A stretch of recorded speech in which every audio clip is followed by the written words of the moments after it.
우리 삶을 주관하시고 또 인도하시는 우리 목자 되시는 주님을 이 시간 기쁨으로 찬양하기로 원합니다. 우리의 영혼까지 편히 쉴 수 있을 정도로 주님의 품에 안겨 소망을 우리 주님 앞에 맡기고 나가도록 하겠습니다. 함께 찬양하겠습니다.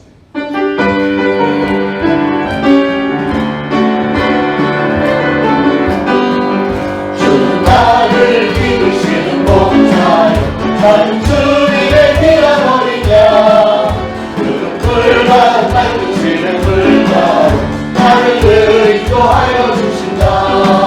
주는 나의 좋은 목자 나는 그의 어린 양 저를 따라 꿀을 먹여주시니 내게 부족한 자를 다시 한번 인자 주님 나를 이루시는 목자여 나는 주님의 귀한 어린 양 그를 꿀과 맑으시는 물가로 나를 늘 인도하여 주신다. 주는 나의 좋은 목자 나는 그의 어린 양 저를 따라 꿀을 먹여주시니 내게 부족한 점이 없어. 해를 노래하는 당신과 너를 믿기는 모두가 모래 사랑하는 나의 목자로서 나를 언제나 불러주신다. 주는 나의 좋은 목자 나는 그의 어린 양 저를 따라 꿀을 먹여주시니 내게 부족한 점이 없어라.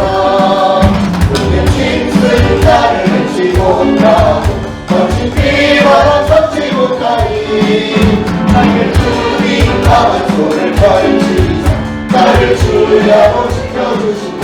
주는 나의 좋은 목자 나는 그의 어린 양 저를 따라 꿀을 먹여주시니 내게 부족한 점 주는 나의 좋은 목자 나의 좋은 목자 나는 그의 어린 양 저를 따라 꿀을 먹여주시니 내게 부족한 점이 없주는 나의 좋은 목자 나는 그의 어린 양 저를 따라 꿀을 먹여주시니 내게 부족한 점이 없어.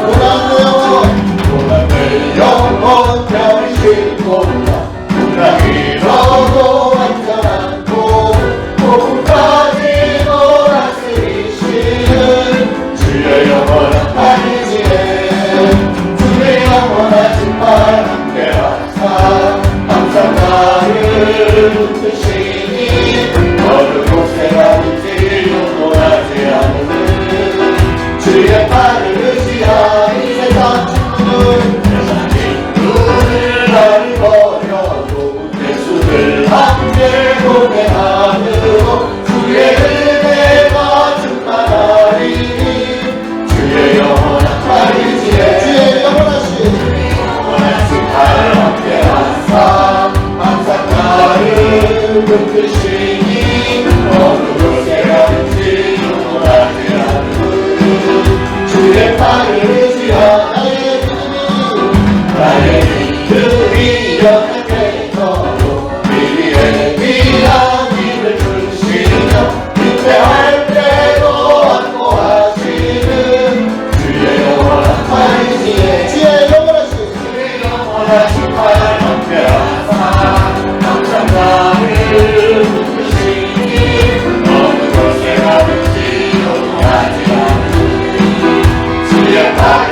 사수절 기간입니다. 좀 있으면 우리 부활주일이 바로 앞에 있습니다. 그러게 우리를 너무나 사랑하사 우리 하나뿐인 독생자를 이 땅에 보내주신 하나님의 크신 사랑과 또 우리를 너무나 사랑하셔서 우리의 죄를 대신하여 십자가의 사랑을 보여주신 예수님의 그 아름다우신 사랑, 그 사랑을 우리 기억하며 이 시간 우리 그 믿음을 고백하기를 원합니다. 함께 찬양하겠습니다.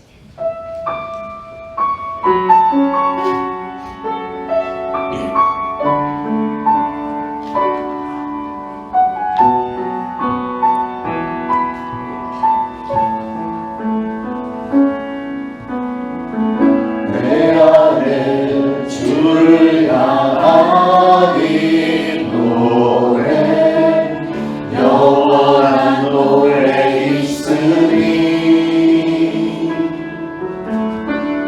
날 향한 주님의 크신 사랑 영원히 찬양하리라. 다시 한번 고백합니다. 내 안에 주를 향한 이 노래 영원한 노래 있으니 날 향한 주님의 크신 사랑 영원히 찬양하리라.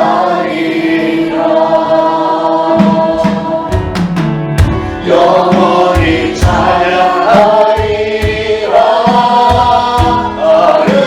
아름다우신 오 놀라우신 영원할 수 없는 사랑 오 위대하신 하나님의 사랑 영원히 찬양하리. 아름다우신 하나님우신 영원할 수 없는 사랑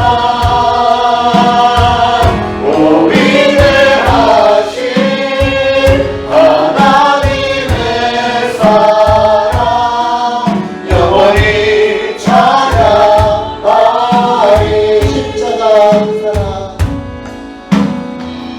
십자가 그 사랑 찬양하리. 날 구원하신 그 사랑 내 삶을 드려 찬양하리라. 놀라우신 주의 사랑 다시 한번 고백합니다. 십자가 그 사랑 찬양하리. 날 구원하신 그 사랑 내 삶을 드려 찬양하리라. 놀라우신 주의 사랑 영원히 찬양하리라. 아름다우신 오 놀라우신 영원할 수 없는 사랑 오 위대하신 하나님의 사랑 영원히 찬양하리라. 아름다우신 오 놀라우신 영원할 수 없는 사랑 오 위대하신 하나님의 사랑 영원히 찬양하리라. 아름다우신 오 놀라우신 영원할 수 없는 사랑 오 위대하신 하나님의 사랑 영원히 찬양하리라. 아름다우신 오 놀라우신 영원할 수 없는 사랑 오 위대하신 하나님의 사랑 영원히 찬양하리라.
찬양하는지 우리 목소리로만 고백합니다. 그 사랑 얼마나 아름다운지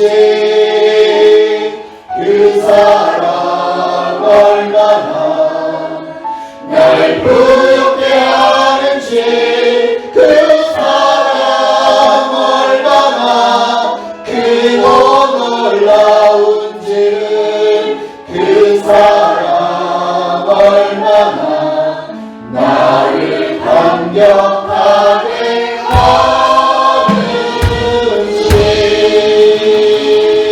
하는지. 할렐루야. 우리 하나님께 감사의 박수 올립니다. 할렐루야. 오늘 참 좋은 주님의 날에 주님의 전에 나오신 여러분 예수 그리스도로 환영하며 사랑합니다. 자, 모두 일어나셔서 주변의 분들 인사하실 때 오늘 느낌이 정말 좋습니다. 은혜 많이 받으십시다. 2명 이상 찾아가서 인사하시죠. 오늘 느낌이 좋습니다. 오늘 느낌이 좋습니다. 일어서신 채로 찬양하라 되는구나.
오라 우리가 여호와께 노래하며 우리의 구원의 반석을 향하여 즐거이 외치자.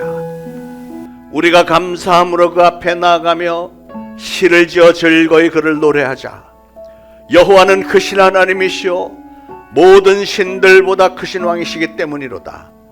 땅의 깊은 곳이 그의 손 안에 있으며 산들의 높은 것도 그의 것이로다. 바다도 그의 것이라 그가 만드셨고 육지도 그의 손이 지으셨도다. 오라 우리가 굽혀 경배하며 우리를 지으신 여호와 앞에 무릎을 꿇자. 그는 우리의 하나님이시오 우리는 그가 기르시는 백성이며 그의 손이 돌보시는 양이기 때문이라. 아멘.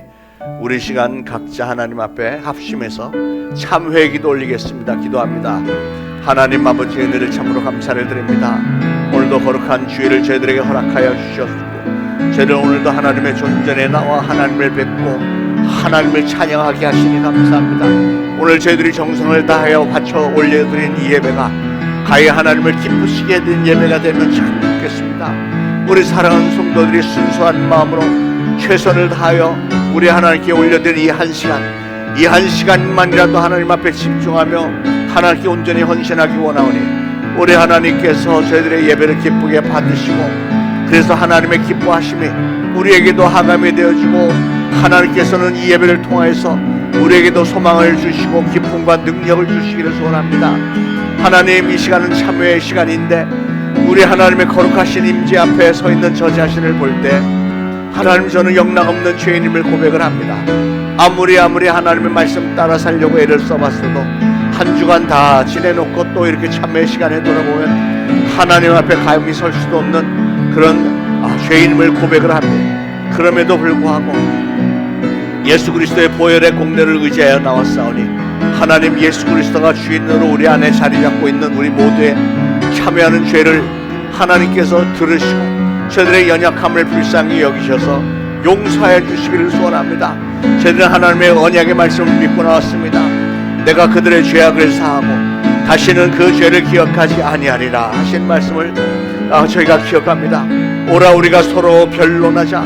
너희 죄가 주홍 같을지라도 눈과 같이 이어질 것이요 진홍같이 붉을지라도 양털같이 되리라.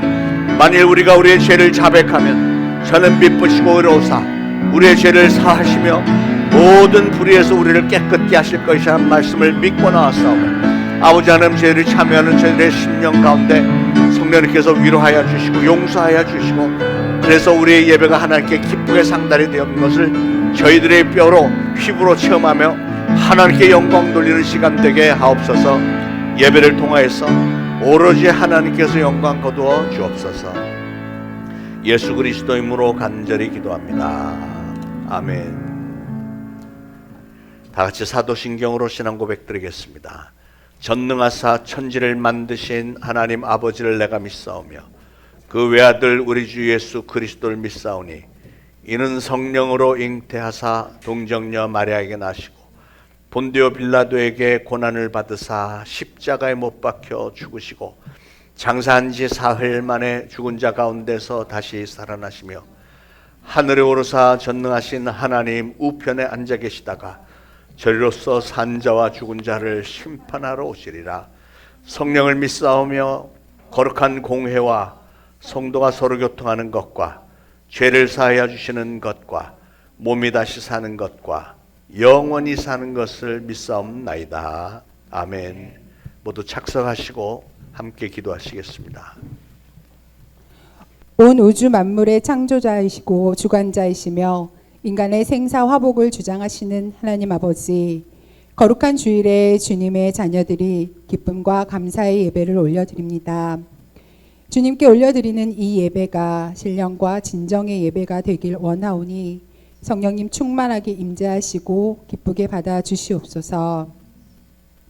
사순절 기간 정결한 몸과 마음으로 예수 그리스도의 고난과 죽으심 그리고 부활하심을 묵상하며 각자의 믿음을 점검하는 경건한 시간이 되게 하옵시고, 미혹의 영이 만연하고 마귀의 권세로 가득한 세상 가운데 살지만 영 분별력을 더하여 주시사 부활하신 예수 그리스도로 인하여 소망과 기쁨이 넘치는 주님의 자녀다운 삶을 살게 하옵소서. 역사의 주관자이신 하나님 아버지, 위기의 대한민국을 위해 기도합니다. 극한 갈등, 분열과 혼돈의 시간을 이제 뒤로 하고 이 나라의 모든 것들이 바로 세워지기를 기도합니다. 믿는 자들의 간절한 부르짖음이 결코 땅에 떨어지지 않을 것을 믿사오니 하나님을 경외하는 자들을 들어쓰시어 오직 하나님의 섭리와 질서로 바로 세워주시고 지켜주시고 아버지의 뜻을 이루시는 도구로 이 나라와 이 민족을 사용하여 주시옵소서. 이 시간 특별히 초대 신앙교회로 선별하여 하나 되게 하시고 오롯이 아버지의 예비하심과 인도하심으로 지금 이곳에 이르게 하심을 고백하며 그 하나님의 은혜를 다시금 기억하여 감사드립니다. 교회가 감당해야 할 사명이 무엇인지 더욱 알고 서로 사랑하라 하신 그 계명대로 이웃을 돌아보고 사랑하며 각자의 은사와 모양대로 전도와 선교에 앞장서는 주님 기뻐하시는 교회 되게 하옵소서. 이번 주 수요일에 있을 손경민 목사님 초청 찬양 예배를 위해 기도합니다.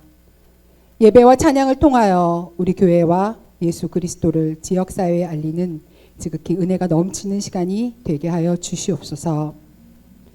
교육부서를 위해 기도합니다. 그들의 믿음과 영과 육을 주님께서 늘 지켜주시옵고 특별히 다음 주 유초등부 아이들이 노방 전도에 동참할 때에 복음 전하는 일의 기쁨을 깨닫는 복된 시간이 되게 하옵시며 애쓰시는 전도사님과 선생님들에게도 성령 충만함과 능력과 합당한 축복을 더하여 주시옵소서.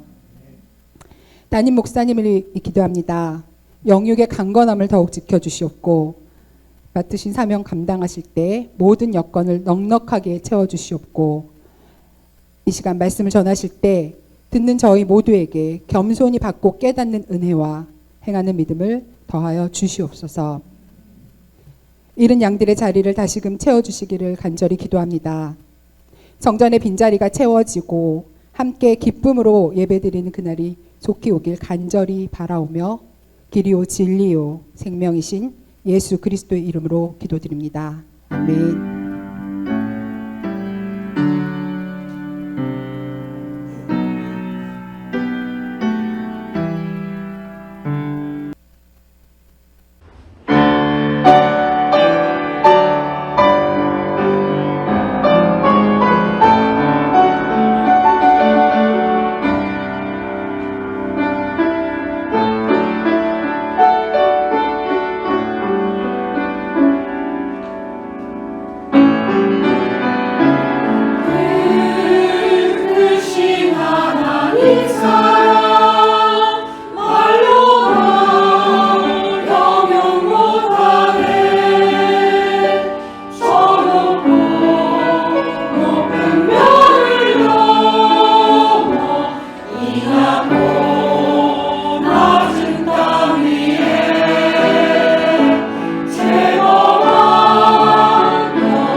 호세아서 14장 4절부터 9절까지 한 목소리를 받들어 봉독하시겠습니다. 내가 그들의 반역을 고치고 기쁘게 그들을 사랑하리니 나의 진노가 그에게서 떠났음이니라. 내가 이스라엘에게 이슬과 같으리니 그가 백합화 같이 피겠고 레바논 백향목 같이 뿌리가 바뀔 것이라. 그의 가지는 퍼지며 그의 아름다움은 감람나무와 같고 그의 향기는 레바논 백향목 같으리니 그 그늘 아래에 거주하는 자가 돌아올지라. 그들은 곡식같이 풍성할 것이며 포도나무같이 꽃이 필 것이며 그 향기는 레바논의 포도주같이 되리라. 에브라임의 말이 내가 다시 우상과 무슨 상관이 있으리요 할지라. 내가 그를 돌아보아 대답하기를 나는 푸른 잣나무 같으니 네가 나로 말미암아 열매를 얻으리라 하리라. 누가 지혜가 있어 이런 일을 깨달으며 누가 총명이 있어 이런 일을 알겠느냐. 여호와의 도는 정직하니 의인은 그 길로 다니거니와 그러나 죄인은 그 길에 걸려 넘어지리라. 아멘. 지난주에 호세아서 1장 말씀으로 호세아 선지자에서 말씀을 나눴는데요. 오늘 호세아서 14장은 호세아서의 결론입니다. 지난주에 보았던 대로 호세아 선지자의 아내는 음란한 여인 고멜이었습니다. 고멜은 남편을 놔두고 수시로 가출을 했지만 호세아는 그럴 때마다 그 아내를 찾아 나서서 마침내는 포주에게 자기의 전 재산을 팔아서 몸값을 지불을 하고 아내를 집으로 데려오기 위해서 설득을 했죠. 호세아서 그 대목에서 호세아 선지자는 누구를 상징하냐면 하나님을 상징하고요. 고멜은 이스라엘 백성들의 모습이었습니다. 그런데 하나님은 이 타락한 백성들이 회개하고 돌아오기를 기다리신다는 거예요. 그렇게 돌아오기만 하면 로루하마, 즉 긍휼히 여김을 받지 못한 자가 마침내는 루하마, 긍휼히 여김을 받는 자가 될 것이고, 또 로암미, 하나님의 백성이 아니라고 버림을 받았던 자가 암미, 하나님의 백성이 될 것이라면서 그렇게 그들이 회개하고 돌아와서 오늘 8절의 말씀처럼 이제 우리는 우상들과 아무 상관이 없습니다라고 고백하기만 하면 하나님이 어떻게 이스라엘 백성을 축복하시고 회복시키실 것인가 하는 것을 오늘 말씀을 하고 있습니다. 우리는 이스라엘의 역사를 조금 알아야 되겠는데요. 지난주에 말씀드린 대로 이스라엘은 우리나라처럼 남과 북으로 갈려 있었는데 북쪽은 이스라엘이고 남쪽은 유다라고 했고요. 근데 북쪽 이스라엘이 너무 우상숭배가 너무 심해갖고 왕들마다 번갈아가면서 우상숭배를 해대고 하니까 하나님이 선지자를 보내서 이러면 안 된다, 돌아와라 아무리 해도 이스라엘 백성들은 여전히 우상숭배에 빠져서 하나님을 배신하고 반역을 했습니다. 그래서 마침내 하나님이 진노하셔갖고 북쪽의 큰 나라 아수르가 이스라엘을 쳐들어와서 완전히 나라를 그냥 풍지박산을 만들고 그리고 전부 포로를 끌고 갔어요. 근데 이 사람들이 성경에는 안 나와 있지만 그 역사에 보면 이 사람들이 이스라엘 백성들을 포로로 끌고 갈 때 어떻게 끌고 갔냐면 코에다가 이렇게 소의 콧뚜레 하는 것처럼 구멍을 뚫어갖고 이 사슬로 해갖고 이러고선 끌고 아주 처참하게 참혹하게 그렇게 백성들을 끌고 갔습니다. 그들이 범죄로 인해서 하나님의 징계를 받아서 그렇게 됐지만 하나님의 마음은 여전히 아픈 거예요. 하나님의 백성인데 그래서 하나님은 너희들 제발 좀 죄를 회개하고 돌아와라. 이제 하나님만 믿겠다고 하면 내가 다 용서해주고 없었던 일로 하겠다. 내가 너희를 회복시키고 축복하겠다. 이 말씀을 오늘 결론적으로 주시는 겁니다. 여러분, 범죄한 이스라엘 백성에게 하나님께서 요구하시는 것은 딱 하나입니다. 성경 전체를 통해서도 그랬고 호세아서 집중적으로 보면 하나님은 범죄한 이스라엘 백성들을 책망하면서 저주를 하셨지만 그것만 하신 게 아니고요.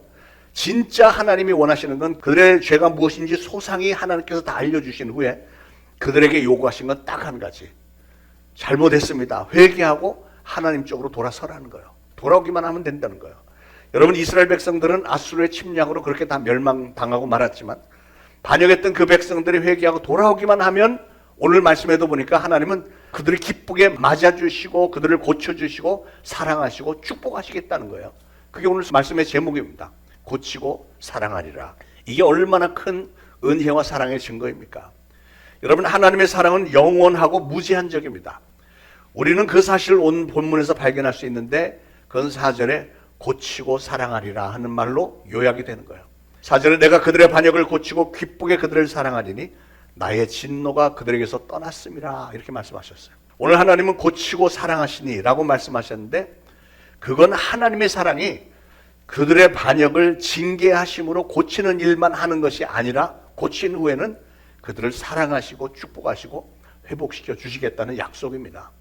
환자가 병원에 입원해서 대수술을 받으면 그 다음에 뭐를 하죠?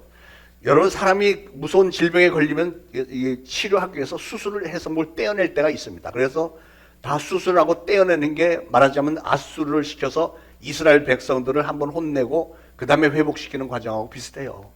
그래서 병원에 입원해서 대수술을 받으면 그 다음에 뭘 하죠? 수술이 끝나면 그를 회복실로 옮겨서 이제 회복할 때까지 기다렸다가 그 다음에는 병실로 옮기죠. 병실로 옮긴 후에는 환자의 통증을 덜어주고 염증이 생기지 않고 속히 아물도록 항생제와 소염 진통제 주사를 놔주고, 그리고 환부를 싸매고 치료하고 온전히 낫을 때까지 계속 간호사들도 지키고 의사들도 들락날락하면서 지켜보지 않습니까?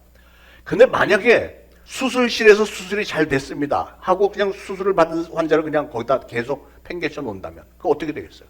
병실에 옮겨갖고도 그 뒤처리를 제대로 하지 않고 그냥 내버려 둔다면 그 환자는 어떻게 되겠습니까? 환자는 고통 가운데 몸부림을 칠 것이고요. 수술 부위에는 염증도 생기고 후유증과 부작용이 생기겠죠. 오늘 본문에서 말하는 그래서 고치고 그게 고치는 장면이고 그 다음에 사랑하리라 돌보는 대목까지 하나님은 해주신다는 거예요.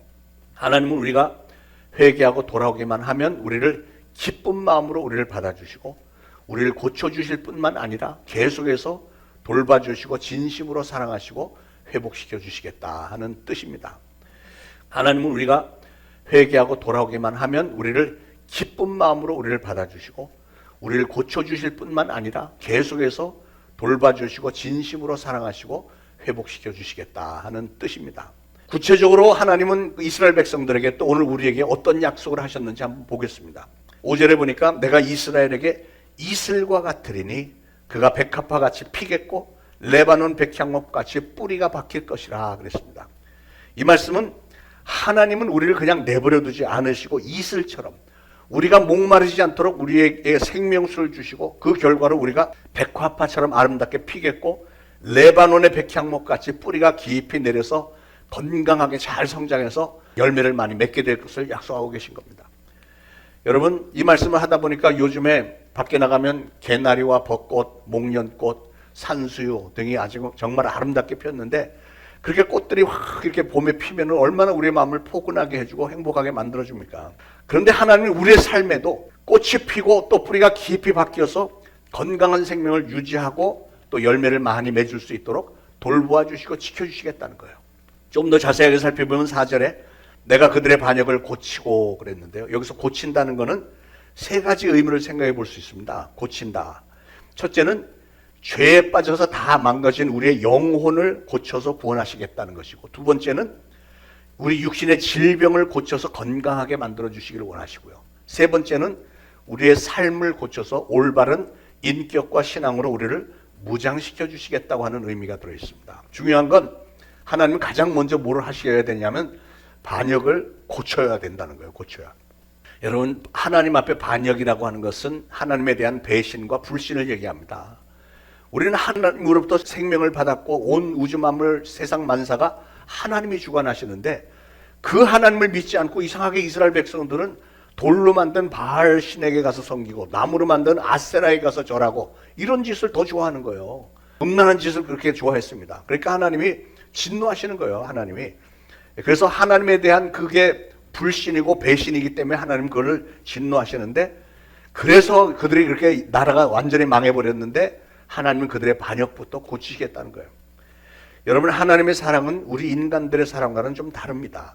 하나님은 우리가 어떤 문제가 있을 때 우리의 일부, 그 문제 있는 그 한 가지만 고치시는 게 아니라 우리의 영혼을 고치시고 우리의 육신을 고치시고 우리의 삶을 고치시고 전 인격적인 구원과 치료를, 즉 인간 전체를 새롭게 고치시겠다는 거예요. 그 다음에 보니까 두 번째로 기쁘게 그들을 사랑하리니 그랬죠. 여기에는 조건 없이 기쁘게 사랑한다는 뜻이 들어있습니다. 솔직하게 말하면 우리는 하나님을 믿는다고 하면서도 하나님의 속을 뒤집어 놓을 때가 종종 있죠. 여러분 안 그러신가요? 잘 모르시죠? 부모된 여러분들이 자녀들을 키울 때 자녀들이 10가지를 잘해도 한 가지를 잘못하면 속이 뒤집어질 때가 있습니다. 안 그래요? 아이들이 학교도 잘 가고 공부도 잘하고 뭐 이것도 잘하고 저것도 잘하는데 가끔 아이들은 사고를 치잖아요. 사고. 난데없이 누구를 때려갖고 이빨을 부러뜨리고 뭐 눈덩이가 이렇게 막 붓게 만들고 돌아오고, 그럼 10가지를 잘해도 그 한 가지 때문에 부모들은 막 그냥 완전히 뚜껑이 열려버리잖아요. 그게 하나님의 모습도 백성들이 그래도 좀 섬긴다라고 한다고 하지만 그러면서 엉뚱한 짓, 우상 섬기고 이러면은 하나님이 뚜껑이 열리시는 거예요. 그래서 그런 일이 생길 때 하나님은 곧바로 치지 않으시고 경고를 하세요. 선지자들 보내서 이러면 안 된다. 이렇게 해야 된다. 아무리 가르쳐줘도 한 번 우상 숭배에 빠진 자들은 자기 스스로 돌이키기가 힘든 것 같아요. 그런데 여러분, 하나님의 사랑은요, 우리가 잘못을 깨닫고 회개하고 돌아서기만 하면 모두 다 용서해 주시겠대요. 그 어떠한 죄도 하나님의 사랑을 막을 수가 없고요. 마귀가 아무리 별짓을 다해도 하나님의 사랑을 막을 길이 없습니다. 그래서 사도 바울은 로마서 8장 35절에서 이런 말씀했어요. 누가 우리를 그리스도의 사랑에서 끊으리요? 환난이나 곤고나 핍박이나 기근이나 적신이나 위험이나 칼이랴. 이렇게 되물었습니다. 하나님의 사랑을 누가 와서 끊는다고 해서 끊기고 막는다고 해서 막히고 무슨 감정이 변했다고 해서 그걸 걷어차버리는 사랑이라면 그거는 진실된 사랑이라고 할 수가 없겠죠. 사람들의 사랑의 표현법이 나라마다 민족마다 조금씩 다른데 특이한 민족이 있어요.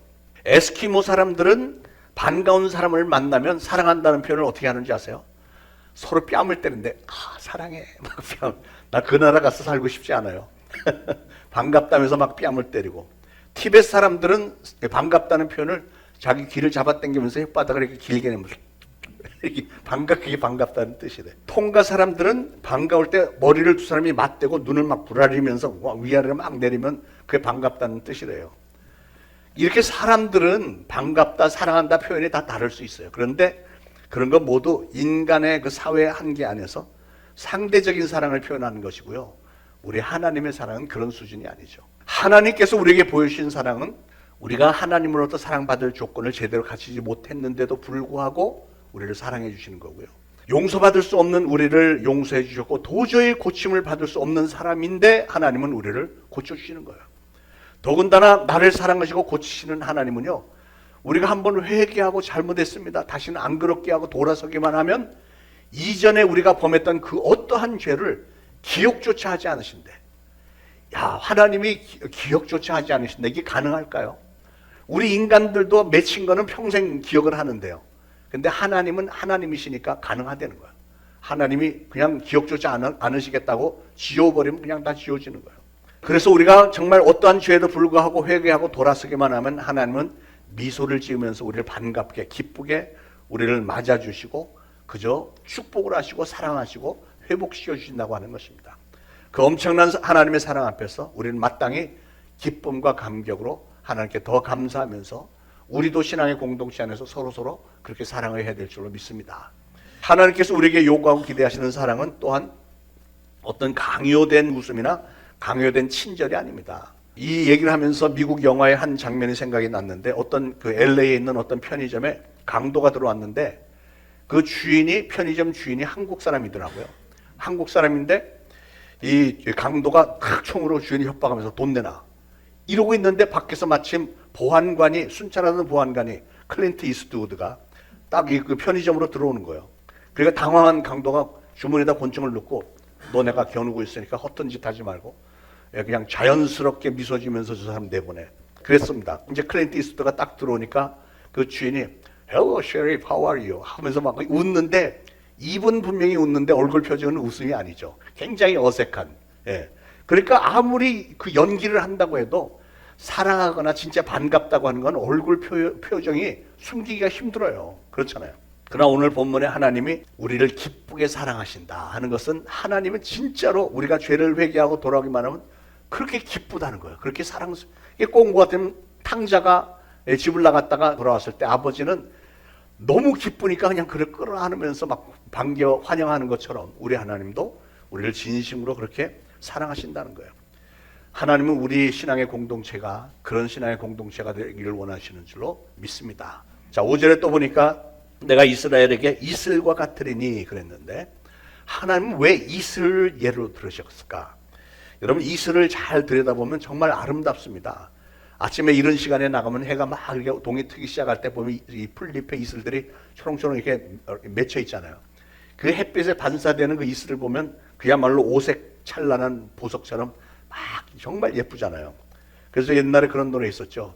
긴 밤지 새우고 풀잎마다 맺힌 진주보다 더 고운 아침 이슬처럼. 정말 풀잎마다 맺힌 그 아름다운 진주, 햇빛에 쫙 이렇게. 그래서 하나님은 이슬을 예로 들으신 거예요. 또 이슬은요, 이슬은 내릴 때 굉장히 조용합니다. 밤새 이슬이 내려도 아무 소리가 나질 않아요. 여러분, 비가 막 쏟아질 때는 빗소리가 나잖아요. 막 폭우가 쏟아지면 시끄럽고 천둥 번개도 치고 난리가 나는데, 그런데 이슬은 조용하게 내리지만 그래도 모든 풀잎마다 다 맺히기 때문에 모든 식물들이 골고루 잘 성장을 합니다.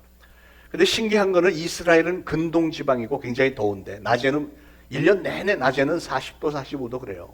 그런데 한밤중에는 10도 15도로 뚝 떨어지는 거예요. 일교차가 심하니까 더웠다가 확 이렇게 추워지니까 이슬이 맺히는데, 더군다나 가나안 땅은요, 북쪽에 갈릴리 호수가 있고 갈릴리 호수 북쪽에 헐몬산이 있어요. 헐몬산에 굉장히 춥고 산꼭대기는 눈도 덮이고 안 되는데, 그 계곡에서 차가운 바람이 확 이렇게 내려오면서 갈릴리 호수로 오고 갈릴리 호수를 지나서 요단강으로 내려오는데, 그 공기가 차가운 공기가 이렇게 내려오니까 이슬이 그렇게 잘 맺히는 거예요. 쫙 요단강 유역을 따라서 그 풀잎마다 쫙 이슬이 맺히니까 식물들이 잘 자라는 거죠. 이슬이 내리는 거는 눈으로는 볼 수 없지만 이슬은 여전히 풀잎에 촉촉히 적셔 있듯이 이게 우리 하나님의 은혜와 축복이 똑같은 거예요. 하나님의 은혜와 축복이 이렇게 우리에게 임하는 게 우리가 눈으로는 보지 못하지만, 그러나 저와 여러분 우리의 삶은 그렇게 항상 하나님의 은혜와 축복으로 촉촉히 적셔 있는 줄로 믿습니다. 예. 살아있는 식물들에게 이슬은 감로수가 되듯이 하나님의 은혜는 하나님에게 뿌리를 내리고 사는 우리에게 영원한 생명을 주는 것입니다. 이슬은 저 밖에 내리는 거예요. 안에 실내에 내리는 게 아니고 저 밖에 버려져 갖고 그냥 찬바람이 불어치는 저 바깥 세상에 이슬이 내려요. 세상 사람들은 이슬과 서리를 꺼려합니다. 왜냐하면 이슬이나 서리는 죽은 짐승이나 물건들의 위에 내리면 쉽게 상하고 썩게 만들기 때문에 그래요. 이게 바로 세상 사람들이 하나님의 은혜를 꺼려하는 이유가 아닐까 생각도 듭니다. 여러분, 바람이 불고 비가 내리면 죽은 고목은 더 빨리 썩습니다. 왜냐하면 죽은 고목은 생명이 없기 때문에 그래요. 세상 사람들은 뿌리가 하나님에게 내려있지 않기 때문에 질병이 들고 사고나 슬픈 일이 닥치면 쉽게 낙망하고 넘어지고 쓰러지고 일어나기가 힘들지만, 하나님에게 뿌리를 내린 우리 신앙인들은 우리에게는 영원한 생명에 대한 소망이 있잖아요. 때로 환난과 핍박이 오고 뭐 이렇게 하지만 우리는 믿음으로 항상 기쁨으로 이겨낼 수 있는 것이죠. 그래서 오늘 본문에서 이슬은 하나님의 은혜와 축복을 상징하는 겁니다. 여러분, 하나님의 은혜와 축복의 이슬이 우리의 심령 속에 내리면 우리의 삶은 정말 아름다워지고 부드러워지는 거예요. 불안정했던 우리의 생활이 안정이 되고 우리의 신앙은 쑥쑥 성장하게 됩니다. 하나님은 오늘 우리를 향해서 내가 너희에게 이슬 같으리니 이렇게 말씀하셨어요. 이슬은 비가 내린 것처럼 시원하게 내리지는 않는다고 해도, 그런데 이슬은 놀랍게도 땅속에 있는 씨앗을 싹트게 만들고 식물들에 필요한 수분을 충분히 공급해 준다는 거예요.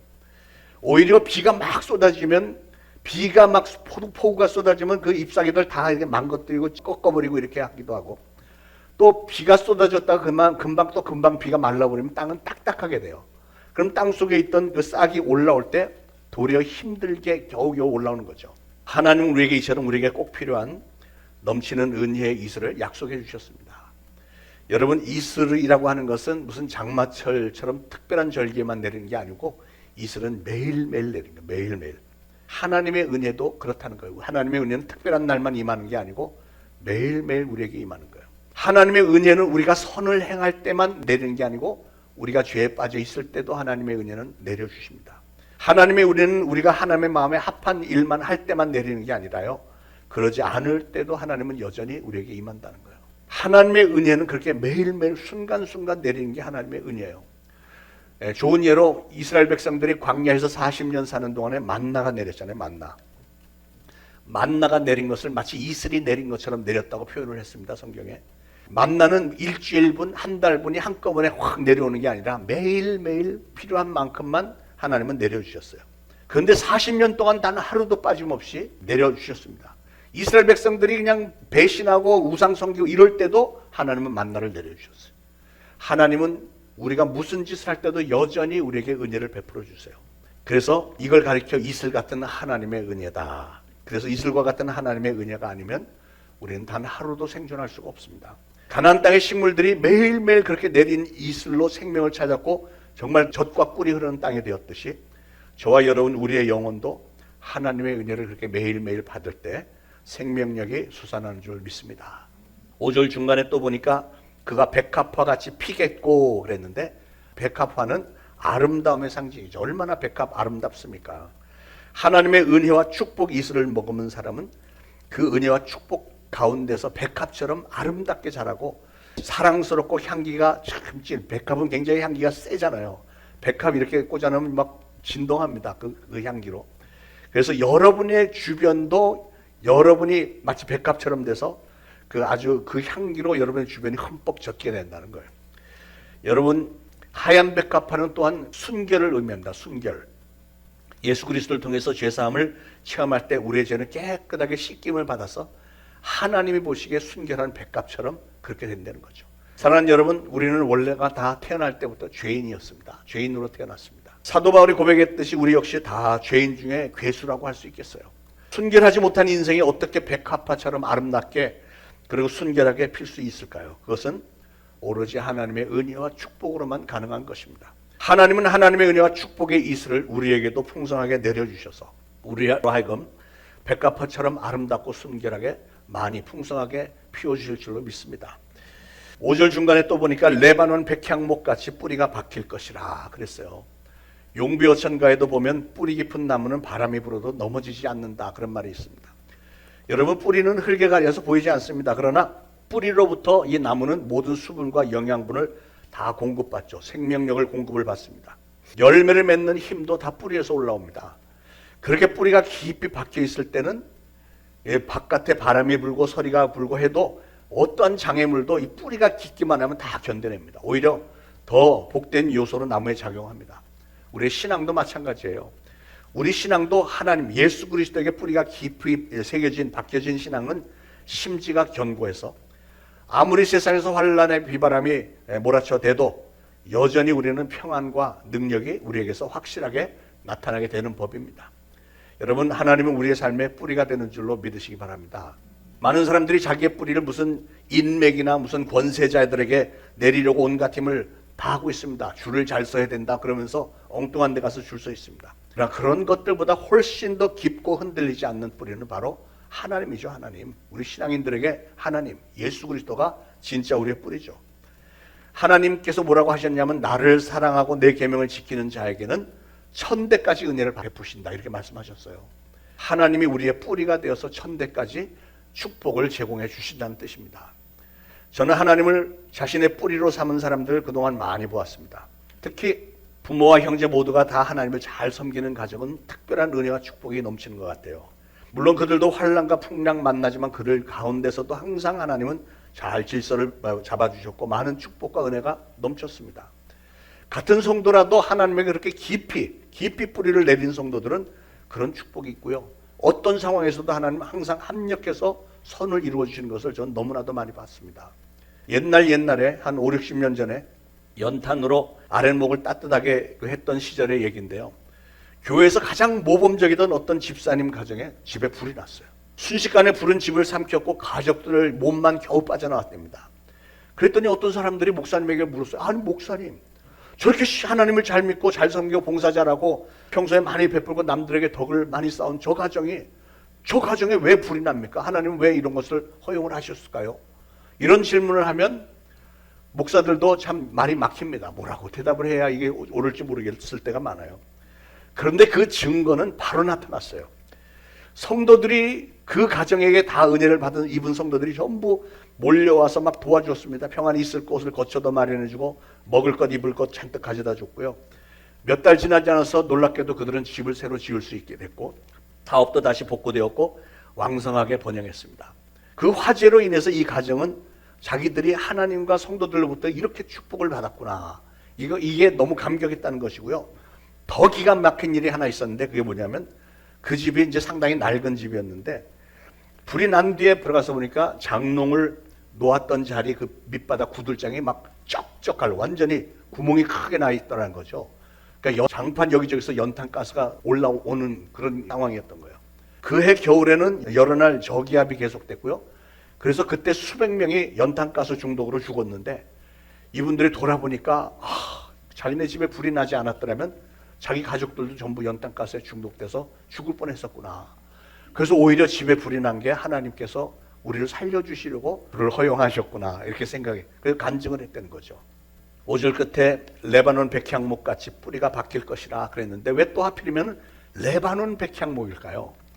백향목이라고 하는 나무는 그 영어로는 cedar인데 cedar 그 뭐냐면 그 향이 나요. 나무에서 향이 나는데 특히 개미나 이렇게 나무를 갉아먹는 벌레들이 그 향을 싫어해서 근처에 오지도 않는데. 그러니까 백향목을 건축을 하면 오래오래 그냥 잘 견디는 거예요. 그래서 솔로몬의 성전도 레바논의 백향목으로 지었다고 그랬잖아요. 백향목은 그 특징이 뿌리가 깊이 내리고 또 이 줄기가 똑바로 굉장히 높이 치솟기 때문에 건축에 최고로 좋은 나무라고 합니다. 그런데 그 키가 큰 나무가 만약에 뿌리가 약하다면 쉽게 넘어지겠죠. 그런데 우리 하나님은 백향목 이 뿌리를 땅 깊숙이 박아주시기 때문에 어떤 상황에도 넘어질 염려가 없다는 것입니다. 하나님은 백향목을 심으실 뿐만 아니라 그 나무가 하늘로 치솟도록 키워주시고 쓰러지지 않도록 뿌리까지 깊이 내려주신다고 하는 거예요. 얼마나 자상한 섭리며 배려입니까? 여기서 말하는 백향목은 그런 누구를 가리킬까요? 그건 바로 저와 여러분, 우리 성도된 우리 하나님의 자녀된 우리가 바로 백향목이라는 거예요. 백향목. 어느 날 갑자기 굉음을 내면서 쓰러지는 고목들이 있죠.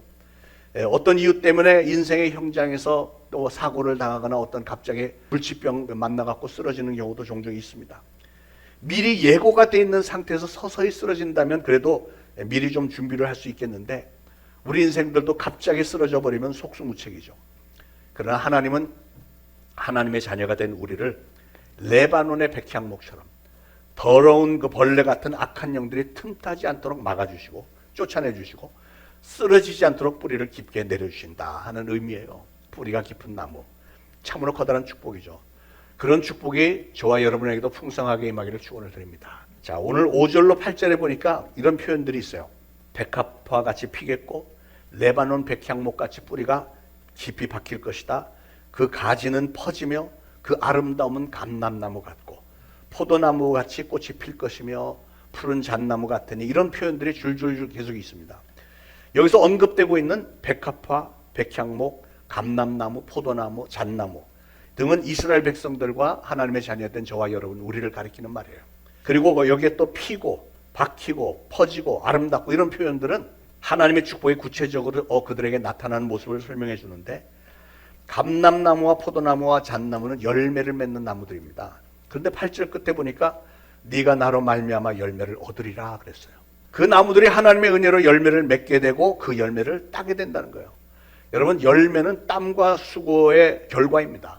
농부는 열매를 얻기 위해서 땀을 흘려서 일하고요. 학생들은 좋은 성적을 얻기 위해서 밤을 새가면서 공부를 합니다. 사업가는 성공하기 위해서 혼신을 내어 힘을 다해서 일을 하죠. 모든 사람들이 결국은 좋은 열매를 맺겠다고 자기에게 맡겨진 일들을 하는 건데 하나님은 뭐라고 하시냐면 네가 나로 인하여 열매를 얻으리라 이렇게 말씀하세요. 이 말씀의 뜻이 뭐예요? 모든 열매는 모든 결론은 하나님의 손에 달려있다는 거예요. 하나님이 열매 맺게 해주신다는 거예요. 여러분 하나님은 우리를 고치시고 사랑하시고 가꾸시고 꽃피게 하시는 하나님이신 줄로 믿으시기 바랍니다. 요한복음 15장 4절에 예수님은 가지가 포도나무에 붙어있지 아니하면 과실을 맺을 수 없다. 나를 떠나서는 너희가 아무것도 할 수 없다. 이런 말씀하셨습니다. 사랑하는 여러분 우리의 삶과 수고의 모든 결론은 전적으로 하나님의 손에 달려 있습니다. 왜냐하면 하나님은 우리를 창조하셨고 우리를 고치시고 우리를 사랑하시고 결론까지 내리시는 열매까지 맺게 하시는 전능하신 하나님이기 때문에 그렇습니다. 여러분 호세아서에는 여러분의 가정에 또한 우리 민족 위에 하나님의 강력한 주권이 얼마나 필요한지를 면면히 강조했습니다. 마치 호세아 선지자가 자기의 음란한 아내 고멜을 끝까지 포기하지 않았고 마침내 자기의 전 재산을 다 팔아서 그 아내를 사왔던 것처럼 우리 하나님은 오늘날 우리에게도 많은 허물이 있음에도 불구하고 우리를 절대 포기하지 않으시고 하나님의 가장 소중한 독생자 예수 그리스도를 희생시켜 가면서까지 우리를 사랑하신다는 사실을 호세아 선지자는 보여주고 있습니다. 사랑하는 여러분, 하나님은 여러분을 끝까지 사랑하시는 줄로 믿으시기 바랍니다. 그래서 호세아서 6장 3절 말씀처럼 우리가 뭘 해야 되냐면 우리가 여호와를 알자. 힘써 여호와를 알자. 우리가 하나님을 더 깊이 친밀하게 알아야 돼요. 우리가 하나님을 알 수 있는 길은 우리가 하나님과 하나가 되는데, 그러기 위해서 우리는 하나님의 말씀을 읽고 묵상하고 그 말씀을 마음에 새기고 항상 기도하면서 성령 충만함을 받으며 늘 기도로 교제하고, 이렇게 해야 우리가 하나님과 하나가 되는 거예요. 오늘 저와 예배에 참석하신 여러분 모두에게 이런 모든 하나님의 사랑과 은혜와 축복이 이슬처럼 풍성하게 임하게 되기를 예수 그리스도의 이름으로 축원을 드립니다. 기도하겠습니다. 하나님, 오늘 말씀 감사합니다. 우리의 반역을 고치시고 기쁘게 우리를 사랑하시겠다고 하는 말씀 감사합니다.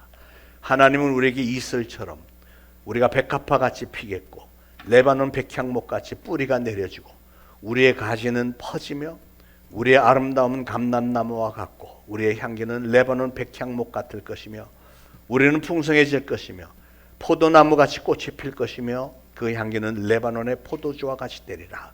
많은 열매를 맺으리라. 이 귀한 축복의 말씀들이 우리 초대신앙교회 모든 성도들과 각 가정 위에 풍성하게 임하도록 축복의 축복을 더하여 주옵소서. 예수 그리스도 이름으로 간절히 기도합니다. 아멘. 말씀 생각하시면서 준비하신 예물 바치실 때 찬송가 290장 부르겠습니다.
하나님 은혜를 감사합니다. 오늘도 거룩한 주일에 사랑하는 성도들이 하나님의 성전에 나와 예배드리고 예물을 바칩니다. 이런 귀한 신앙의 모습들을 하나님은 좋게 여기시고 축복의 축복을 더하여 주실 줄로 믿습니다. 바쳐진 예물이 하나님의 영광을 위해서 잘 쓰임받도록 주장하여 주시고 바친 모든 손길들 축복하시되 저들이 손으로 하는 모든 일 위에 30배, 60배, 100배 이상의 결실이 있게 하시고 각 가정들마다 물질의 궁핍함이 없이 풍요로움 가운데 하나님께 더 많이 바치며 하나님의 영광을 드러내는 가정들 다 되게 하옵소서. 하늘의 놀라운 지혜와 능력 주셔서 어디 가서 무엇을 하든 항상 머리가 되게 하시고 위에 있게 하옵소서. 예수 그리스도 이름으로 간절히 기도합니다. 아멘. 자, 교회 소식 알려드립니다. 자, 손경민 목사님 찬양 콘서트 드디어 이번 수요일입니다. 그동안 광고도 많이 드렸는데 이런 집회를 하고 할 때 여러분은 이 교회 멤버이시기 때문에 안 나오시면 안 되고요. 여러분의 자녀들도 좀 데리고 나오시고 주변의 전도 대상자들 꼭 좀 데리고 나와서 이 자리가 차고 넘치기를 간절히 소원합니다. 특별히 직분을 받으신 분들, 집사, 안수집사, 권사 직분 받으신 분들, 목회협력위원들은 1시간 전에 미리 좀 나오세요. 왜냐하면 이런 행사를 할 때 이 직분자들은 손님이 아닙니다. 손님으로 와서 뒷전에 이렇게 구경만 하는 게 아니고 주최 측입니다. 주최자가 되어서 여러분이 와서 미리 와서 셋업도 좀 도우시고 손님들 오면 또 영접도 하시고 와서 여기 의자도 많이 중간중간 의자들, 간이 의자들 놔야 되니까 그것도 도와주시고, 여기 찬양단들 뭐 세팅하는 데 와서 도우시고, 또 이제 차편이 이제 우리가 지난 2달 동안 열심히 전도지 돌리고 홍보도 했으니까 또 누군가 차편이 필요하다고 하면 여러분이 또 다니면서 또 차편도 제공해 주시고 이렇게 좀 협조를 부탁드리겠습니다. 이번 수요일 날 여러분들은 7시까지 나오시는 게 좋을 것 같습니다. 할렐루야.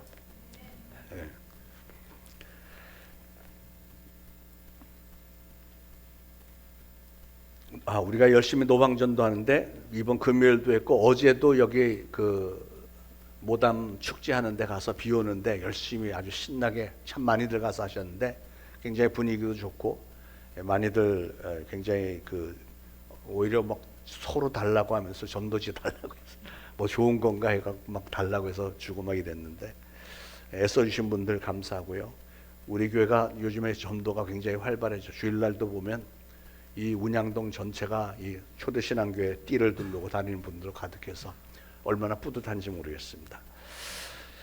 많이들 협력 바라고요. 이번 부활절 행사가 좀 매년 그렇지만 많습니다.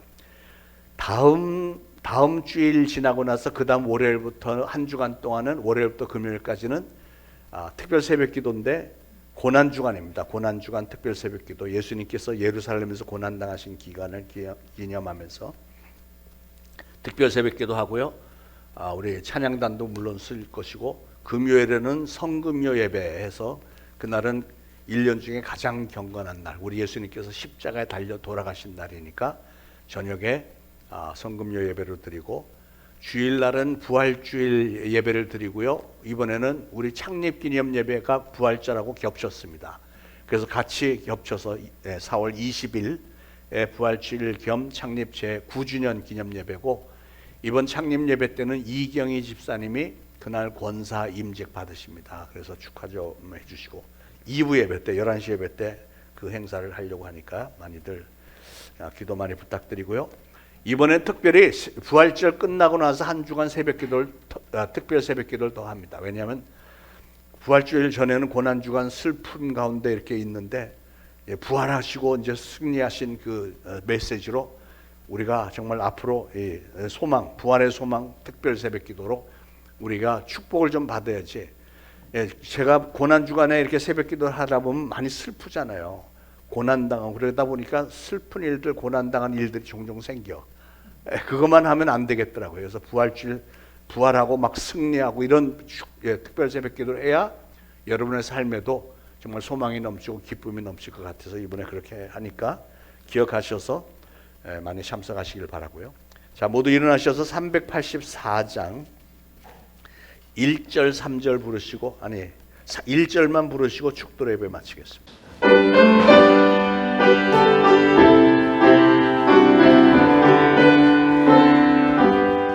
나의 갈 길 다함으로 예수 인도하시니 내 주 안에 있는 그의 어찌를 심하리요 믿음으로 사는 자 하늘 위로 받겠네 무슨 일을 만나든지 감사연 동하리 무슨 일을 만나든지 감사 영통하리라.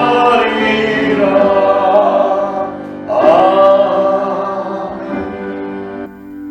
이제 우러러 추고나옵기는 우리 구주 예수 그리스도의 무한하신 은혜와 하나님 아버지의 극진하신 사랑과 성령님의 감동, 감화, 교통, 위로하심이 오늘 거룩한 주일에 주님의 전에 나와 예배드리고 오늘 주신 말씀을 마음에 잘 새기고 이제 보내심을 받는 가정, 이웃, 직장, 사업장에서 예수 그리스도를 증거하는 사명을 잘 감당하겠노라 다짐하는 모든 성도들 머리 위에 이제로부터 영원토록 항상 함께 있을지어다. 아멘.